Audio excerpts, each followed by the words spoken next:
कथा कहानी किस्सा के दोस्तों को नमस्कार। स्त्री पुरुष समानता की बातें 19वीं और 20वीं सदी में भी हो रही थीं और आज 21वीं सदी में भी होती हैं। क्या आज भी समाज के हर तबके में महिला और पुरुष बराबर हैं? कल्पना कीजिए, अगर कोई स्त्री किसी पुरुष की काया में प्रवेश कर ले तो उसे दुनिया कैसी लगेगी। प्रस्तुत है ऐसी ही एक कहानी जो कुछ सवाल खड़े करती है। कहानी लिखी है शार्लेट परकिंस गिलमैन ने और कहानी का शीर्षक है if I were a man. प्रस्तुत है इस अंग्रेजी कहानी की हिंदी पेशकश अगर मैं मर्द होती।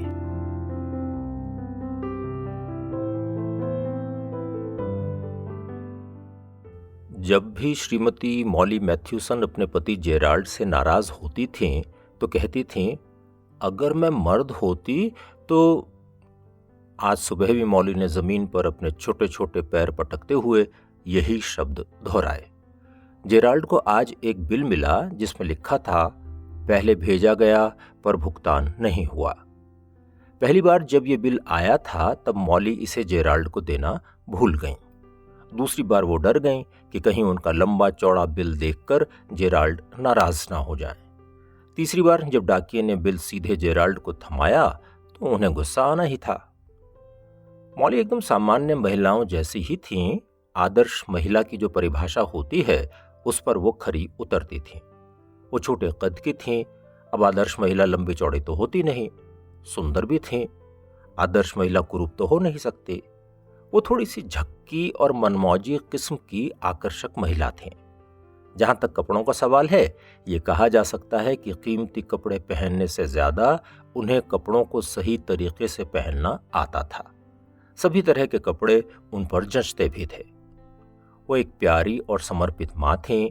लोगों के साथ घुल मिल जाने का गुण उनके अंदर था, इसीलिए समाज में उनकी इज्जत थी।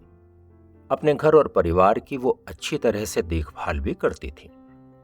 ज्यादातर अच्छी औरतें ऐसा ही तो करती हैं। सच बात तो यह है कि अगर किसी आदर्श महिला की कल्पना की जाए तो मॉली मैथ्यूसन एक अच्छा उदाहरण थीं। अपने इन सभी गुणों के बावजूद मॉली दिलो दिमाग से यह चाहती थीं कि काश वो मर्द होती। और अचानक एक दिन ऐसा हो भी गया। मॉली जेराल्ड के शरीर में प्रवेश कर गईं। उन्होंने पाया कि जेराल्ड सड़क पर तनकर रौब के साथ चल रहे थे। वो सुबह की ट्रेन पकड़ने की जल्दी में थे। जेराल्ड के शरीर में प्रवेश कर गई मॉली को सुबह के अपने ही शब्द सुनाई दे रहे थे। उन्हें पहले के भी कई वाकयात याद आ रहे थे। ऐसे मौकों पर वो अपने होठों को भींच लेती थीं ताकि उनके मुंह से कोई ऐसी बात ना निकल जाए जिसके लिए बाद में पछताना पड़े। उन्हें पता चल रहा था कि इस समय जेराल्ड गुस्से से भरी वरांडे में खड़ी मॉली के बारे में सोच रहे थे। जेराल्ड के मन में ये विचार उठ रहा था कि मॉली पर नाराज होने की बजाय उन्हें उससे प्यार से बात करनी चाहिए थी। मॉली को यह सोचकर ही मजा आ रहा था कि वो पुरुष बन गई हैं। सबसे पहले उन्हें पुरुष के शरीर के आकार, वजन और ताकत का आभास हुआ। पैर और हाथ बहुत बड़े बड़े लग रहे थे। उन्हें लंबे लंबे पैरों पर चलते हुए ऐसा महसूस हो रहा था जैसे वो बांस के डंडों पर चल रही हों। अपने मन में उनकी अपनी ही छवि अब धूमिल हो रही थी। नए शरीर में वो जहां भी जा रही थीं, उन्हें ये लग रहा था कि अब उनकी कद काठी एकदम सही है। उन्हें सब कुछ फिट लग रहा था। वो जिस सीट पर बैठी हुई थीं, वो उनके साइज के एकदम अनुरूप थी और उन्होंने अपने पैर आराम से जमीन पर टिकाए हुए थे। वो एक क्षण के लिए सकपकाईं। मेरे पैर या जेराल्ड के पैर? उन्होंने सावधानी के साथ अपने पैरों का मुआयना किया। अपने स्कूल के दिनों से आज तक पैरों को लेकर इतनी खुशी उन्होंने कभी महसूस नहीं की थी। चलते हुए पैर मजबूती के साथ जमीन पर पड़ रहे थे। पैरों में तेजी थी, अलग तरह की ऊर्जा थी, एक अनजानी सी गति उन्हें महसूस हो रही थी। तेजी से भागकर ट्रेन के डिब्बे का डंडा थामना और एक तरफ को झूलते हुए झटके से डिब्बे के अंदर दाखिल होने का अनुभव उनके लिए बहुत ही रोमांचक था। मॉली के सामने अब नए नए खुलासे हो रहे थे। कंडक्टर को टिकट और हॉकर को अखबार के लिए सिक्के देने थे। उन्होंने जेब में हाथ डाला तो उन्हें नया एहसास हुआ। ऐसा नहीं था कि जेब के बारे में उन्हें पता नहीं था। वो ये भी जानती थी कि जेब कपड़ों में कहाँ होती हैं, लेकिन जेबों को महसूस करना अलग ही तरह का अनुभव था। अखबार के पीछे छिपी हुई मौली का दिमाग अलग अलग जेबों में चक्कर काटने लगा। वो खुद को बहुत सामर्थ्यवान महसूस करने लगी। जेब में रखा हुआ सिगार का डिब्बा उन्हें सुकून दे रहा था। पेन, चाबी का गुच्छा, पेंसिल, पत्र, कागजात, नोटबुक, चेकबुक सब जेब में थे और शक्ति और गर्व के साधन बन गए थे। मौली ने जीवन में पहले कभी ऐसा महसूस ही नहीं किया था। पैसा, अपना पैसा, खुद का कमाया हुआ धन, जैसा चाहें वैसा खर्च करें, यह अनुभूति बिल्कुल अलग तरह की थी। न किसी के आगे हाथ फैलाना, न किसी के ताने सुनना और न किसी की मन्नतें करना। मौली ने देखा कि जेराल्ड के दिमाग में बिल फिर से दिखने लगा। जेराल्ड सोच रहे थे कि ये बिल आखिर सीधा उनके पास क्यों नहीं आया, मौली के पास गया ही क्यों। उनके पास आता तो वो मौली को बताए बिना ही सीधे भुगतान कर देते। ट्रेन में जेराल्ड के अंदर बैठी हुई मौली पैसे को लेकर जेराल्ड की भावनाओं को जान पा रही थीं। उनकी समझ में आ रहा था कि किस तरह एक लड़का भी अपनी इच्छाओं, सपनों और आकांक्षाओं के प्रति बचपन से ही जागरूक हो जाता है। आदमी बनते ही उस पर पैसा कमाने और घर बनाने का जुनून सवार हो जाता है, ताकि वो पत्नी और परिवार को खुश रख सके। जीवन के इन बीच के सालों में वो कैसे अपनी भावनाओं, योजनाओं और दूसरे खतरों से निपटने के लिए एक एक पैसा बचाता है। और आज का बिल? अब मौली समझ रही थी कि अपनी जिम्मेदारियों और परेशानियों के बीच पुरुष इस तरह के अनावश्यक खर्च से क्यों परेशान हो जाता है। पुरुष को उधार में फंसे होने का जो दुख होता है, मौली को उसका कुछ अंदाजा लग रहा था। उन्होंने खुद को कहते सुना, महिलाओं को व्यापार करने का सलीका नहीं आता, सारा पैसा वो भद्दे हैट और इसी तरह की बेकार की चीजों पर खर्च कर देती हैं। इसके बाद वो ट्रेन में बैठी दूसरी महिलाओं के हैट इस तरह से देखने लगी जैसे उन्होंने पहले कभी इन्हें देखा ही ना हो। दूसरी तरफ पुरुष सामान्य से नजर आ रहे थे। वो गंभीर और शांत थे। सबकी अपनी रुचि थी और उम्र के अनुसार अपना अपना अंदाज था। उन्होंने पहले कभी इस तरह से देखा ही नहीं था। और महिलाएं, पुरुष की निगाह और उसका दिमाग कैसा होता है, मौली को इसका पता चल रहा था। पुरुषों के छोटे हैट कटे हुए बालों के कारण उनके सिर पर आराम से बैठ जाते थे। वो अब महिलाओं के हैट का जायजा ले रही थीं। महिलाओं के सिर पर बालों का ढेर अच्छा भी लग रहा था और बेवकूफी से भरा हुआ भी। बालों के ऊपर हर कोण से कई रंगों की कटी फटी मुड़ी हुई अलग अलग आकार की चीजों से सजा हैट रखा था। इसके ऊपर चमकदार रिबन में खोसे हुए तरह तरह के पंख थे जो अगल बगल से गुजर रही राहगीरों के मुंह से रगड़ खा रहे थे, उन्हें परेशान कर रहे थे। अपने जीवन में मौली ने कभी भी नहीं सोचा था कि जो पुरुष इन हैट के लिए इतना पैसा अदा करते हैं वो इनके बारे में क्या सोचते हैं।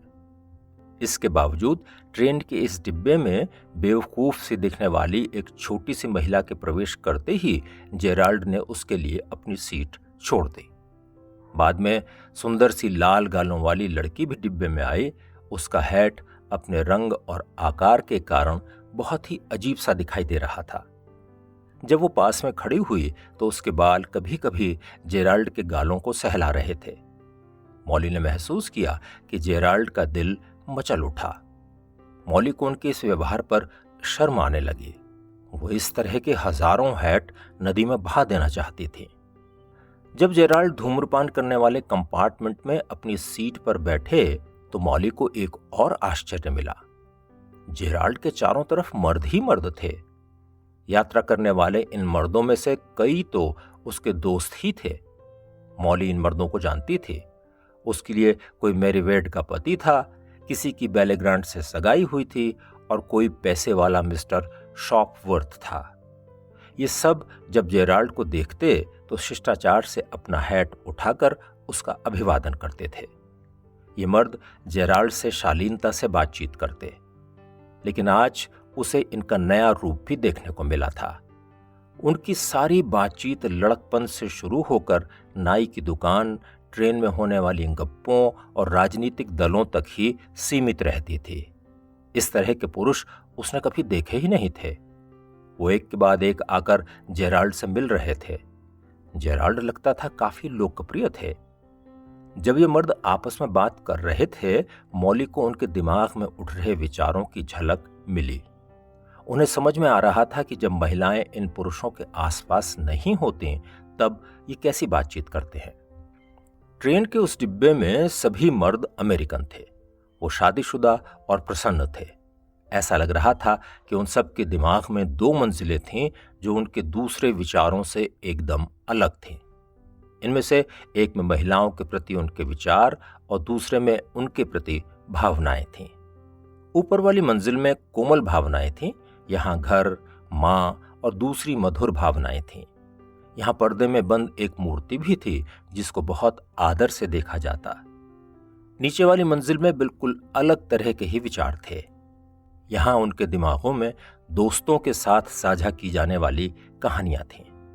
उनमें से कुछ तो बहुत ही हल्की किस्म की थीं। मौली का पति हालांकि अच्छा व्यक्ति था, लेकिन उसके भी दिमाग में ये कहानियां मौजूद थीं। इन पर जेराल्ड किसी दूसरे के साथ बातचीत नहीं करते थे, लेकिन वो अवचेतन में थीं। ये सभी बातें दिमाग की उस जगह पर थीं जो महिलाओं के लिए सुरक्षित थी। मौली के सामने एक नई दुनिया खुल गई थी। ये वो दुनिया नहीं थी जिसमें वो पली बढ़ी थीं। उस दुनिया में केवल घर ही छाया रहता था। उनके सामने अब मर्दों की दुनिया थी। ये वो दुनिया थी जिसे केवल मर्द ही देख सकते थे, महसूस कर सकते थे और उसमें रह सकते थे। सब कुछ हैरान कर देने वाला था। ट्रेन के डिब्बे से बाहर देखने पर तेजी से पीछे भागते हुए मकान दिखाई दे रहे थे। इनमें मकान बनाने वाले बिल्डरों के बिल नजर आ रहे थे। मकान बनाने की सामग्री और तकनीकी उनमें दिखाई दे रही थी। कोई गांव खिड़की से बाहर से गुजरता हुआ दिखाई देता तो दिमाग में आता, इसका प्रधान कौन होगा। दुकानें जरूरी सामान खरीदने की जगह लग ही नहीं रही थीं, बल्कि ये व्यापार का अवसर नजर आ रही थीं।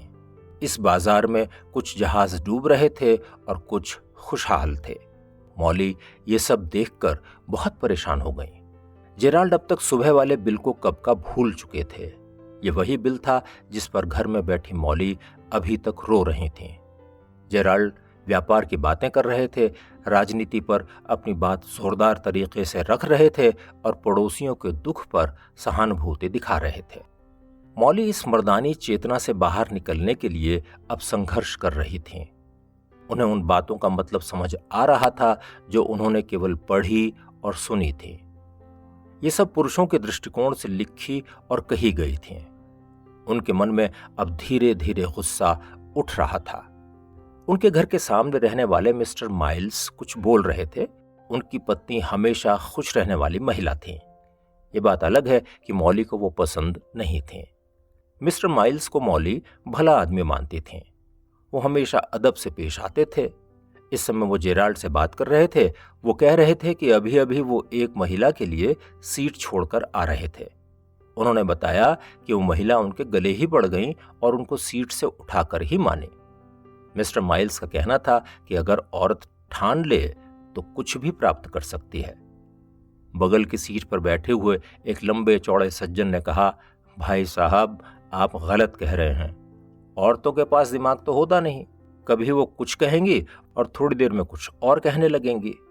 उनके साथ ही पादरी अल्फ्रेड स्माइदी भी बैठे हुए थे।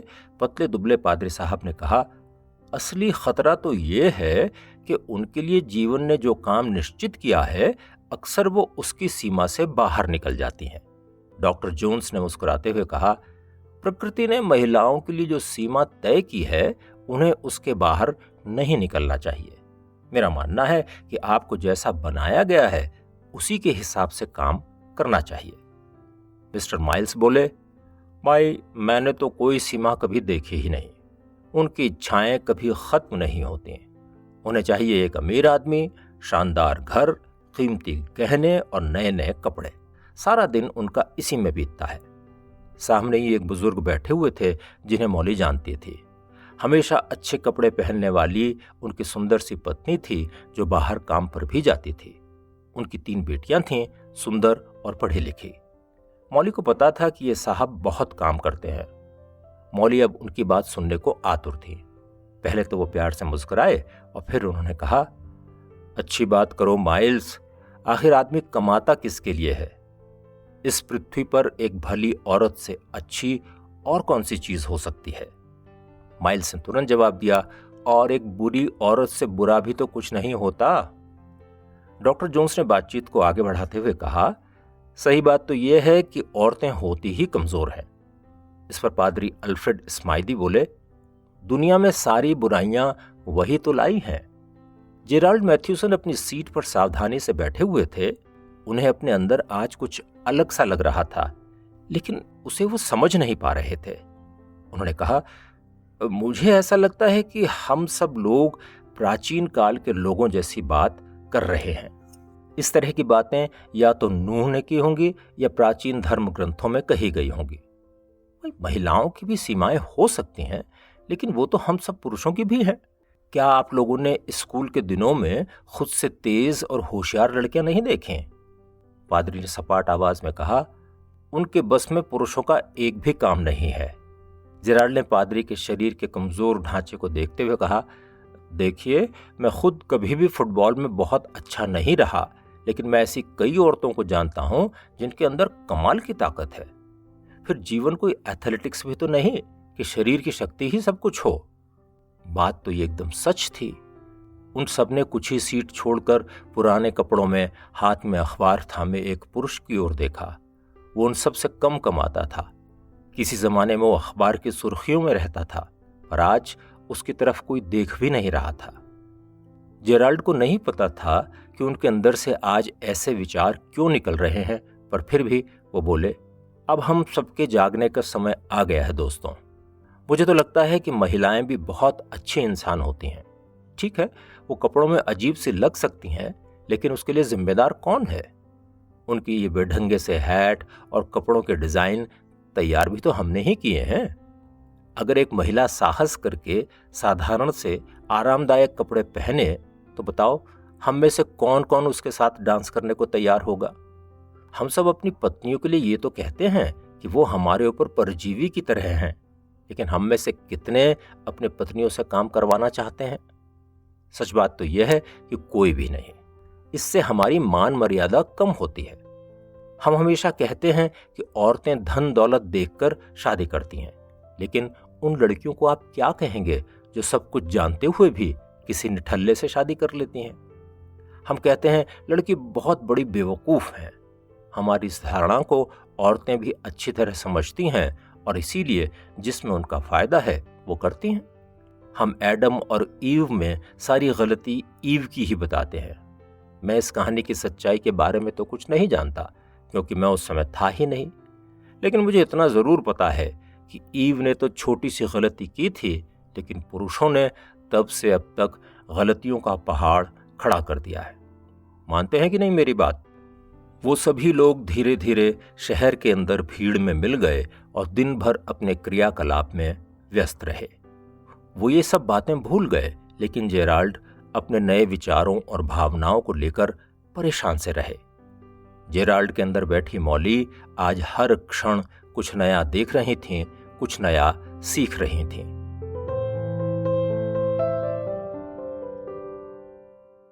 अगर मैं मर्द होती। अभी आपने शार्लेट पर्किंस गिलमैन की अंग्रेजी कहानी if I were a man की ये हिंदी पेशकश सुनी। कहानी अगर आपको अच्छी लगी हो तो इसे लाइक करें, शेयर करें और हमारे इस चैनल को सब्सक्राइब भी करें। जल्दी मिलते हैं एक और नई कहानी के साथ। नमस्कार।